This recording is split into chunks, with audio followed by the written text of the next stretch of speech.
How Lilith, Adam's first wife, became a demon.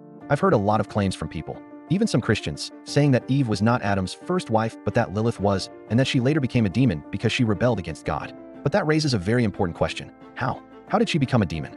Because the same way people describe her rebellion is the same way Adam and Eve also rebelled.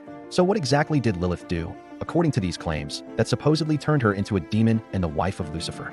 Let's break it down. If Lilith truly existed, the answer lies in Genesis. After Adam and Eve ate from the tree of the knowledge of good and evil, God said something very deep in Genesis 3 verse 22. He said, "Behold, the man has become like one of us, knowing good and evil." But here is the key. Humanity did not gain that knowledge through obedience. They gained it through disobedience. So the foundation of their knowledge was already corrupted by sin. That's why the heart of man naturally leans toward evil more than good, because the foundation was wrong. But it's the next statement God made that changes everything. Still in Genesis 3 verse 22, God says, "Lest he reach out his hand and take also from the tree of life and eat and live forever." And right after that, in verse 23, God cast Adam and Eve out of the garden.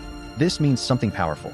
If Adam and Eve had eaten from the tree of life after eating from the tree of the knowledge of good and evil, they would have become unredeemable. There would be no salvation, no redemption, no Christ coming to save us, because man would have lived forever in a corrupted, fallen state, exactly like demons. That means someone who sins and then eats from the tree of life becomes locked permanently in that fallen condition, with no possibility of redemption. So if Lilith truly existed, here is the implication. It means that after she supposedly ate from the tree of the knowledge of good and evil, she also ate from the tree of life. And because her action was founded on deception, disobedience, and pride, she wouldn't have become like God. She would have become like a demon. Because once someone in sin touches the tree of life, according to Genesis, they cannot be redeemed.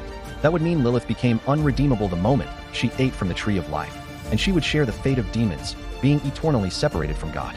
And that is why people say she became connected with Lucifer and was replaced by Eve. Again, this is only if Lilith ever existed historically. But based on the logic of Genesis, this is the only biblical pathway someone could take to become permanently fallen like a demon. This is my take on Lilith and the idea of how she became a demon. And scripturally, the explanation aligns if Lilith truly existed. Before you scroll, I want to hear from you. What's your take on Lilith? Do you think she actually existed? If she did, what do you think really happened to her? And what do you think about this perspective? I would really love to hear your thoughts in the comments. And if you haven't subscribed yet, please do. Like, share, and subscribe. By doing so, you're partnering with this ministry and helping the light of God shine even brighter through this channel to reach more people. Thank you so much for your support, and God bless you. If there's anything you would love me to talk about next, please comment it below, and I'll see you in the next video.